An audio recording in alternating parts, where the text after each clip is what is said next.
dessa forma, né? Se eu não perdi ninguém, perdi gente aí não, né? Todo mundo aí.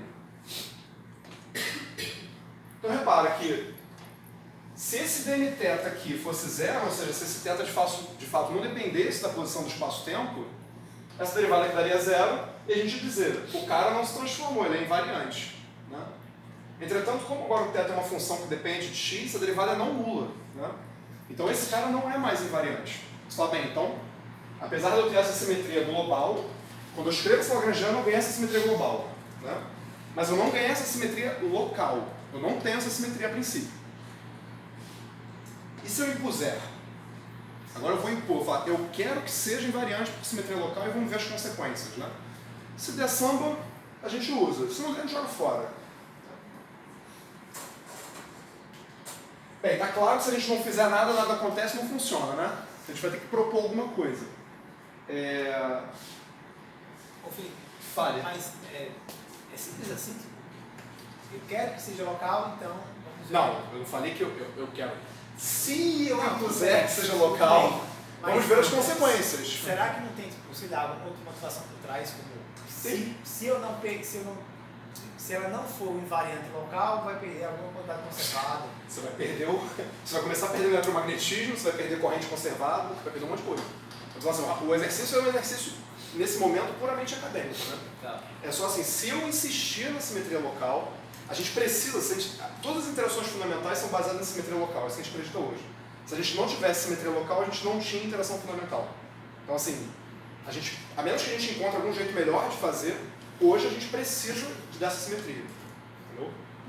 Mas a questão da corrente conservada aqui, ela já está também, né? Já a gente tem, não está né? enxergando, mas aqui Não, eu acho que global, não tem nenhuma corrente que ganha mais se tiver simetria local. Eu não me lembro. ela ganha uma estrutura mais rica. É uma estrutura? Mas Ganha, já tá. a gente descobre a estrutura da corrente quando a gente faz, não é isso? Aqui ela já aparece. Então esquece o papo da corrente.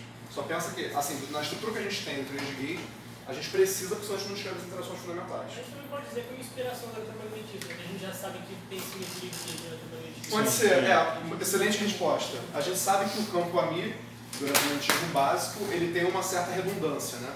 Que é exatamente essa simetria que a gente está tratando aqui. A gente está tratando do ponto de vista mais formal, mas é aquela redundância que a gente tem nos campos, né? No fundo. Então, assim, a gente pode dizer, olha, a gente sabe que tem isso no eletromagnetismo e vamos pensar nisso genericamente, né? Esse é o exemplo 1, né? A gente vai fazer mais genericamente se der tempo. O papo de simetria de gauge, quem deu esse nome foi o Weil, na década de 20, estudando uma coisa que não tinha nada a ver com isso a princípio, né? Acho que era com dilatações que ele estava estudando. Na mesma época por causa do Zé Klein, se não me engano. Eu já parei? Ah, tá. E tudo que eu vou falar hoje, de novo, a mesma forma que eu falei dos grupos de Lie, né? O próximo passo que eu vou dar vai ser o passo de quem já sabe a resposta, né? Tem muita geometria por trás. A gente está ignorando solenemente a geometria, a gente vai impor uma condição. Então, bem grosseiramente, né, como bom físico de fronteira, a gente vai falar, o DMI não está me servindo, né? Não está resolvendo o meu problema. A relatividade geral ele também não resolve. Né? Então vamos propor uma mudançazinha aqui, vamos dar uma ajeitada nele. Eu vou propor uma nova derivada. Vou chamar de D para não confundir, que é esse DMI ali, mais alguma coisa. Vou botar um AMI aqui, só porque eu sei quem ele é, mas a princípio é só um campo, né? Que vai ter o papel basicamente de corrigir esse comportamento de balbúrdia que a gente está vendo aqui. Né? E eu vou botar lá de fora um I, um E, que eu poderia reabsorver dentro do EA, né? Então, se eu estou botando um I e um E do lado de fora, quer dizer que dentro do A eu guardei um I e E embaixo, né? Basicamente. Estou somando um campo. De tal forma que, né? Se a gente sabe que quando o campo se transforma assim, dessa forma, as coisas dão certo, eu vou impor que eu estou colocando esse AMI para fazer o papel sujo, né? De fazer com que o DMI do meu campo, ao se transformar, me dê exatamente essa lei de transformação. Eu usei mais, né? Esse ponto é uma coisa que a gente tem que ter consistência, senão o bicho pegou. Porque se eu trocar essa minha derivada usual por essa nova derivada, e eu conseguir fazer com que esse A desse jeitinho, a gente sabe que vai dar certo, né? A gente vai ganhar a simetria. Maravilha. Então esse aqui é o nosso vínculo, né? Essa é a nossa proposta, isso é o que a gente quer. Agora a gente tem que descobrir como que esse A tem que fazer, como que ele tem que rebolar para conseguir satisfazer o que a gente quer. E vamos ver o que aparece, né? Vou usar o outro quadro.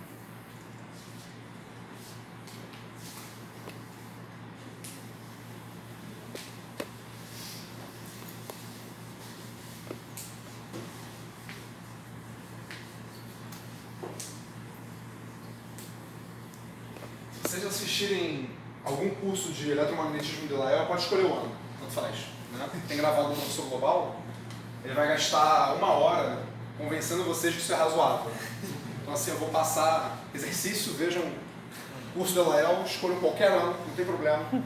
Procurem na lista lá de aulas e uma delas vai falar de simetria de Gibbs, opa, clica e assiste. Né?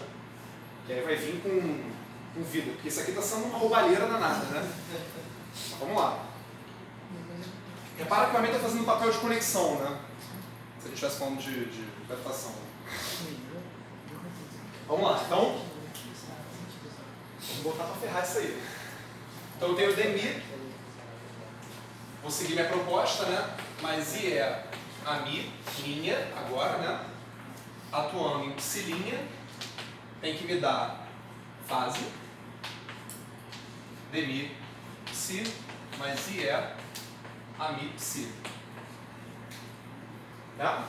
Só impus a minha definição de dmi e o meu vínculo que eu quero que satisfaça, né? Se for possível, pode ser que a gente encontre que é inconsistente. Fala. Ali é a milinha, né? A milinha, né? Que do lado esquerdo é aquele campo dmi, psi transformado, né? Então esse ami tem que se transformar de alguma forma para que a gente consiga o nosso objetivo, né? O psilinha a gente sabe como se transforma, né? É na i θ psi. Então vamos lá. O dmi atuando em psilinha,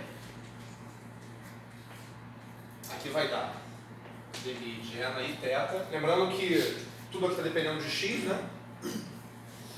Psi mais I na E a linha Mi é na i θ, psi é igual a E na i θ, dmi psi mais E na i θ, I é a Mi psi.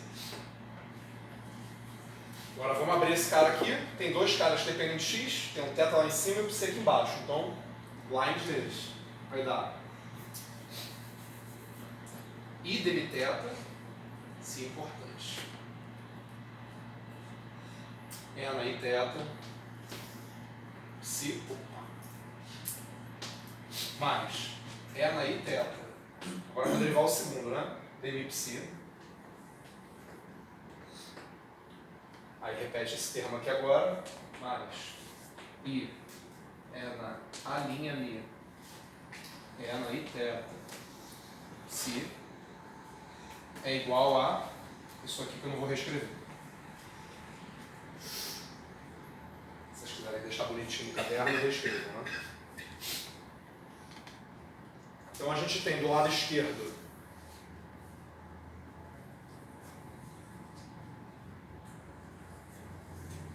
isso aqui, do lado direito isso aqui. Então, bem, já vamos reparar esse termo aqui, né? Já morre. Então, do lado esquerdo sobra I dmi θ.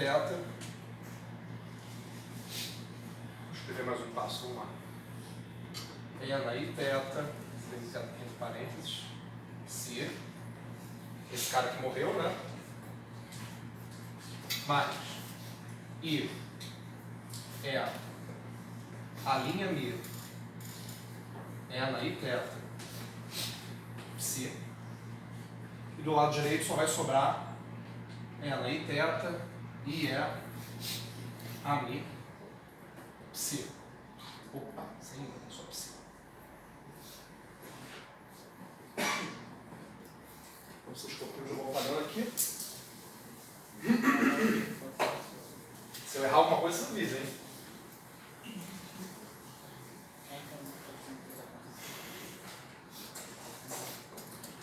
Então vamos lá. Todo mundo está atuando em psi, né?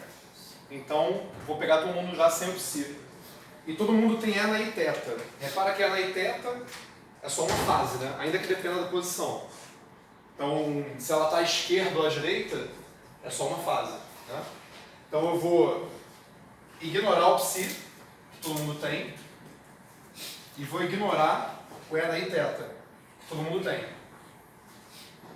Essa é a maravilha da gente estar trabalhando em U1, né? A transformação é só uma fase, é o que a gente chama de abelianas. A gente pode trocar ela de ordem porque é só um número complexo no final das contas. Se fosse uma simetria um pouco mais complicada, a gente tem que tomar cuidado, porque as coisas não podem trocar de lugar sem um preço, né? Maravilha. Continuar.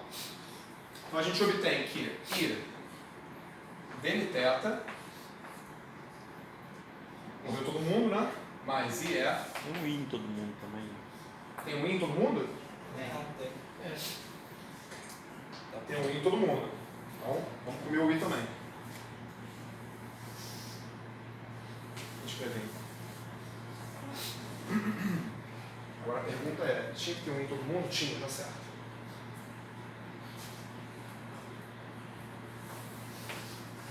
Dmθ mais a linha mi é igual a mi, né?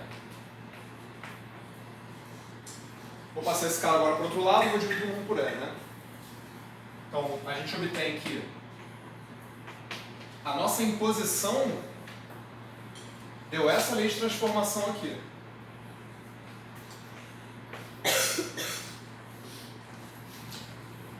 Graças a Deus.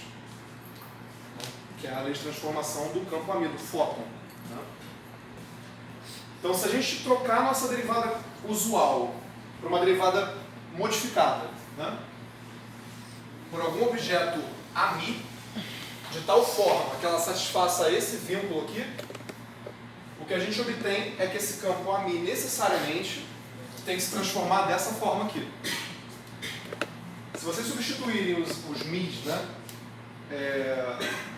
Substituírem os amis, né? Fizerem derivadas eventualmente pelos campos, né, do eletromagnetismo, a gente vai ver que isso é consistente com as transformações do eletromagnetismo. Beleza. Então a gente vai dar o próximo passo, né? Então essa derivada é boa, a gente viu que isso que a gente impôs levou a uma consequência que a princípio é razoável, né? Não deu nenhum absurdo, não deu inconsistência, não deu que 1 é igual a 2, não deu nada, né? Então a gente vai trocar a nossa lagrangiana agora. Aquela lagrangiana que chama agora de lagrangiana linha, e eu vou substituir a derivada usual pela derivada covariante.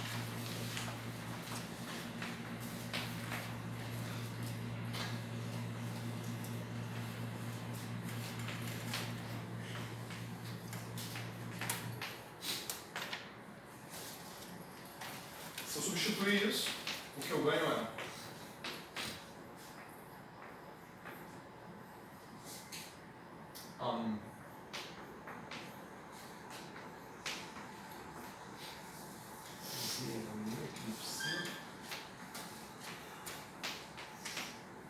portanto,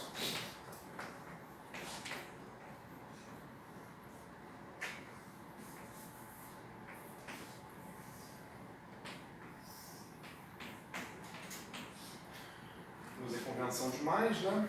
Aqui fica menos.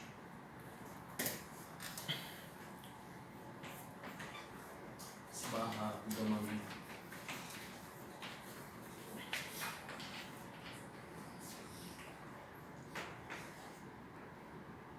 Então esse é o nosso novo lagrangiano.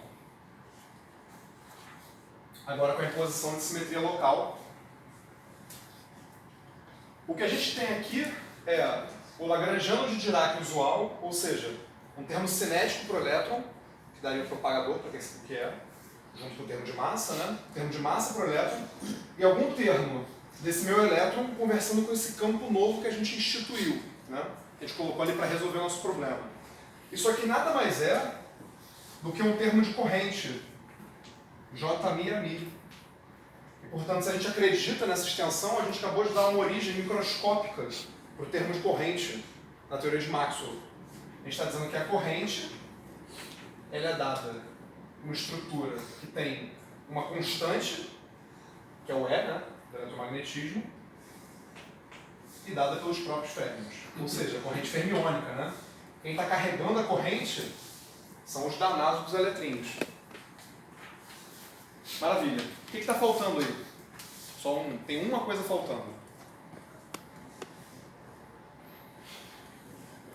Você não vale, o resto acho que vale. O Gabriel, obviamente, também não vale. O que está faltando? Isso aqui já é QED? Ou está faltando algum termo? O que vocês acham que está faltando? Assim, quem tem algum feeling já? Eu falei que a gente... Oi? Eu estou falando que a gente tem um termo aqui que vai dizer como é que o elétron anda, quão gordo ele é e como é que ele conversa com o campo eletromagnético. O que está faltando? Spin? Houve várias coisas, uma de cada vez. Você falou cor. Não, a princípio o eletromagnetismo não tem cor, né? Então, só quem carrega cor são os quarks. A gente não está falando de quarks ainda. O elétron é um lepton. Qual foi a outra coisa que falaram? Não, tudo bem, você falou qual é a resposta em termos de matemática. Mas o que está faltando na Lagrangiana? Está faltando alguma coisa que faça o campo eletromagnético andar, né? Aqui ele não está andando, ele não tem dinâmica. Ele está só conversando com o psi aqui, mas beleza. Aqui é o que faz o elétron propagar, né? E cadê o termo que faz o fóton propagar? Se for assim, a gente não vê fóton, a gente não mede, fóton não passeia, né?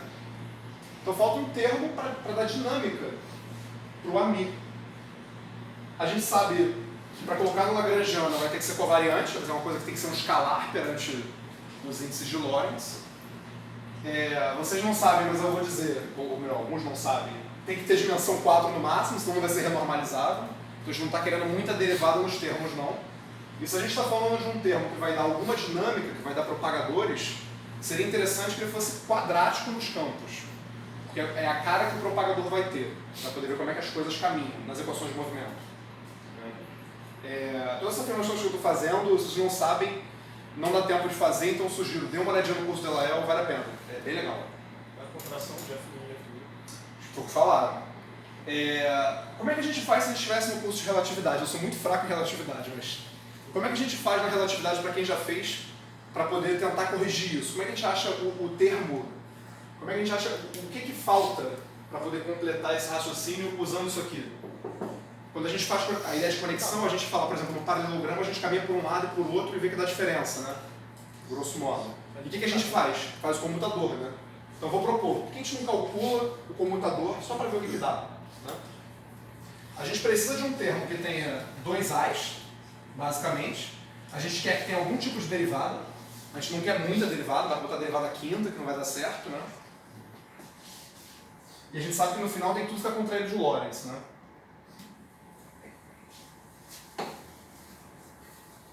De novo, isso aqui é forçação de barra que eu estou fazendo, mas tem motivação geométrica por trás. Então vamos calcular aqui, só de curiosidade, esse comutador. Inspirados pela relatividade geral, e seja lá o que diabos der, se der um troço que é invariante de Gauge, ou seja, invariante pela simetria que o nosso Lagrangiano tem, e der um troço que eu consigo dar um jeito de fazer um objeto que é invariante de Lorentz, ou seja, eu posso fazer Bush, rotações e ele é invariante, então ele, a princípio, serve como um candidato, pelo menos, para dar a dinâmica do fóton. Então vamos ver o que dá. Se der um troço nada a ver, né, se aparecer LB, A na sexta, 300 derivadas, a gente joga fora, né? Mas pode ser que dê alguma coisa que inspire a gente. Vamos lá. Para poder calcular esses objetos são operadores, eles têm que atuar em alguma coisa, né? Senão fica difícil. Então eu vou botar um F aqui. E aí vamos calcular. Dmi atuando em dmi de F menos dmi atuando em dmi de F. E aí, segurar na poltrona, né? Isso aqui vai me dar dmi mais I é a mi atuando em dmi F mais I é a ni de F menos o outro lado. Depois a gente calcula o outro lado, senão não vai caber no quadro, né? Então vamos lá. Pegar o dmi primeiro, né? O famoso chuveirinho. Vamos lá. dmi de F mais IE. Agora aqui o dmi pode atuar em dois casos, né? Então aqui tem que dar dois termos. O primeiro derivando o ANI, deixa o F quieto, mais. Agora eu vou deixar o A quieto e vou derivar o F. Então o dmi atuou aqui, dmi atuou lá, deu um linezinho. Agora esse cara aqui vai atuar aqui e esse cara vai atuar lá. Mais I é a mi, dni F.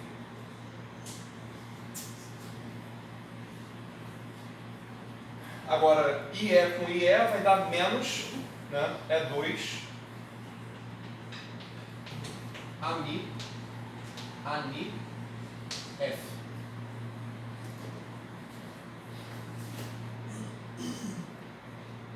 Fez alguma besteira aí, ou estão me acompanhando? De boas, né? Esse aqui é o lado esquerdo, né?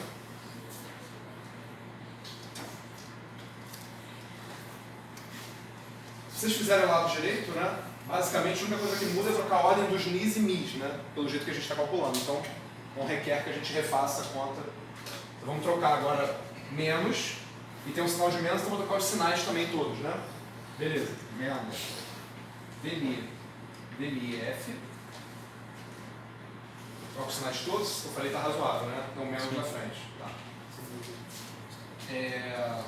Menos IE dni AMI F menos IE AMI dni F menos IE ANI dmi F mais E2 ANI AMI F.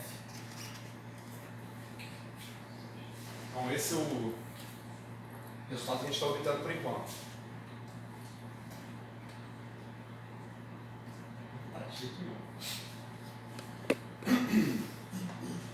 Maravilha, agora a gente vai começar a ceifar as coisas, né? O derivado usual comuta, né? Você está supondo funções suaves. Então, dmi de uma função qualquer é a mesma coisa que dmi de uma função qualquer. Vai embora. Esse cara aqui a princípio não, dmi ani, né? Tem estrutura por si só. Aqui, aqui ó, esse termo aqui está aparecendo aqui. Só faltou só o parênteses. Então morre. Analogamente, esse termo aqui está aparecendo aqui. Morre também.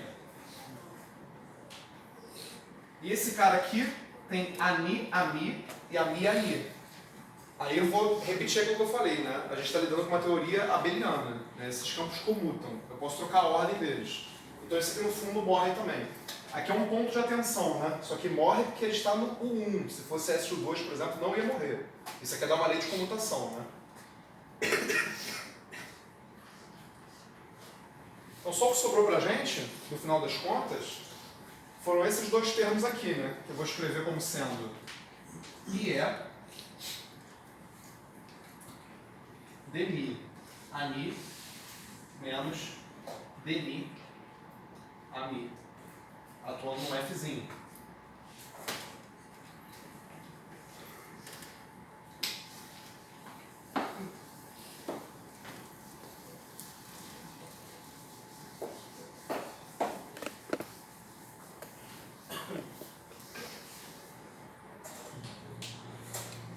Portanto, o que a gente obteve foi a derivada covariante dmi atuando, comutador com dni, está me dando IE e um objeto que depende de mi e ni. E horrível. Eita.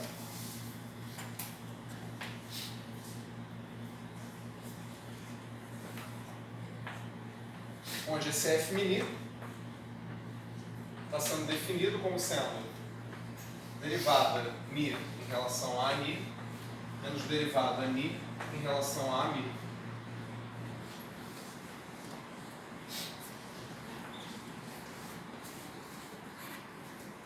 Maravilha, a gente obteve então da lei de comutação um objeto esquisitinho, né?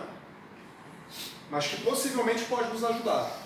Então, para ele poder ajudar a gente, para poder escrever alguma coisa com esse cara no Lagrangiano, a gente tem que verificar duas, ou melhor, a gente tem que fazer uma coisa e verificar uma outra. O que a gente tem que fazer para poder colocar ele no Lagrangiano? Ele tem que ser um escalar, né? Esse cara aqui tem índice, né? Mi. Se eu fizer uma rotação, um boost, qualquer coisa dessa nele, ele não vai dar ele mesmo, né? Então F menino não tá bom, não dá para botar isso no Lagrangiano e achar que tá de boas, né? A gente precisa fazer virar um escalar. E bem, muitas pessoas já falaram qual é o jeito de fazer virar um escalar, né? É só contrair ele com ele mesmo. Assim, se aqui cada entrada tem um campo, se eu contrair ele com ele mesmo, cada entrada vai ter dois campos, né? Então eu vou obter dois campos, com uma derivada cada um, e eu vou obter um objeto Lorentz invariante. Então é bem razoável usar F mini e F mini. Para quem não está acostumado com a notação tensorial, tudo bem, só aceita, eu não vou conseguir explicar. Né? Agora, antes de eu colocar isso lá, a gente fez maior esforço, trabalho danado, para poder obter uma Lagrangiana nova, diferente daquela antiga, que fosse invariante por simetrias locais. Diga. Oi?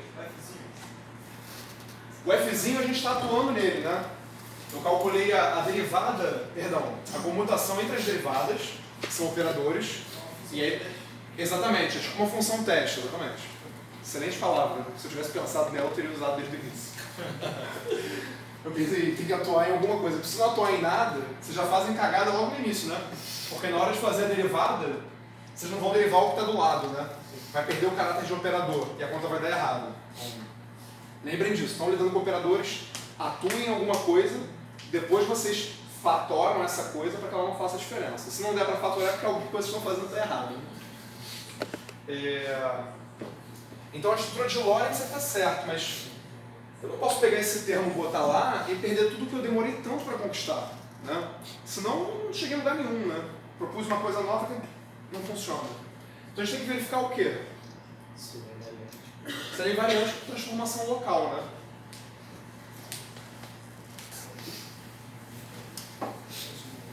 A princípio o F mini completo, né? Mas a gente vai verificar só o F mini. Que eu acho que já dá certo, né? Espero que dê, senão vai ficar maior a conta. Então vamos transformar o nosso objeto que a gente está propondo como o cara que vai dar a dinâmica para uma transformação desse tipo aqui que a gente estava dando, né? Ou seja, a gente sabe como é que os psis se transformam, a gente obteve como é que os ami tem que se transformar para poder ser consistente, né? Então vamos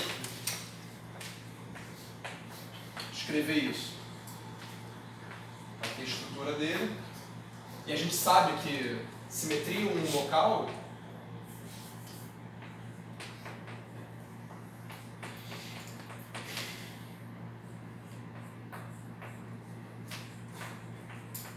nesse nosso caso aqui, local, é basicamente os psilinha estão indo em ela e θ de x psi. Aqui psilinha de x e psi de x, né? Deixando subentendido, mas... E para poder ficar consistente, né? A linha mi de x tem que dar a mi de x menos 1 sobre e dmi θ de x. Então a gente sabe como é que esses caras se transformam, que só aparece A, vamos transformar o A e ver o que acontece. Então esse F' mini está me dando dmi de a linha ni. Então tem que botar os ni nos lugares, né? A ni menos 1 sobre e dmi de θ. Menos dmi de a linha mi. Vai dar a mi menos 1 sobre e a dmi. Certo, bem, isso aqui é igual a dmi ani, menos 1 sobre E, é uma constante, é um número, dmi dni, menos dni ami, menos com menos mais, 1 sobre E, dni dni de θ. Agora de novo, né? Essa aqui é uma função simples, que a gente está supondo suave. Então dmi dni de θ, dni dmi de θ, dá na mesma, né? As derivadas comutam. Se as funções forem suficientemente suaves. E só sobrou pra gente dmi ani menos dmi ami. Graças a Deus, né? Dmi ani menos dni ami, que é igual ao próprio f mineiro. Então a gente obteve um objeto que é invariante pela simetria local, que tem dois campos A, que tem derivadas, uma atuando em cada um deles. Quer dizer, maravilhoso, né? Bem que para demi-φ, demi-φ. A gente tem agora um demi, dmi-A, dmi-A, basicamente, né? Olha que delícia. Então é isso que vai fazer o fóton se propagar. Então para a gente poder terminar a nossa construção aqui, vou apagar e vou escrever de novo. A preguiça não vai me ganhar. O que a gente precisa fazer é adicionar um termo daquele.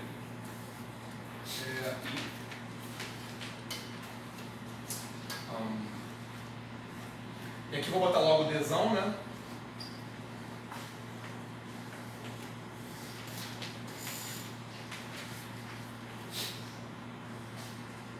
E a normalização que a gente costuma usar para poder dar as equações de Maxwell certinho.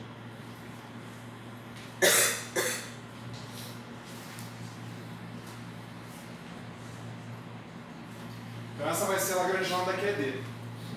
Ou seja, se a gente tem uma simetria global naquela nossa teoria de um elétron massivo, e a gente impõe que ela seja local, a gente precisa introduzir um novo campo, né, o AMI, para poder corrigir onde essa derivada erra, digamos assim. Ao fazer isso, a gente vê que naturalmente a gente vai ganhar um termo de corrente eletromagnética, digamos assim, e que para que esse campo se propague, basta a gente introduzir um campo que a gente consegue construir dentro da nossa teoria com a própria derivada covariante que a gente introduziu, né? E dá o campo, a dinâmica do campo AMI. Tudo isso está muito formal, né? De novo, o curso de eletromagnetismo abriria as coisas para vocês verem, não vou fazer. Eu vou fazer uma conta que é um pouquinho mais ambiciosa, mas eu só vou começar ela, porque eu acho que não daria tempo de terminar. Né? Alguém tem alguma dúvida? Fala. Como é que você sabe qual é a física que o AMI carrega? Como é que eu sei qual essa pergunta é profunda, hein? Sabe a resposta? Eu vou até sentar aqui para responder.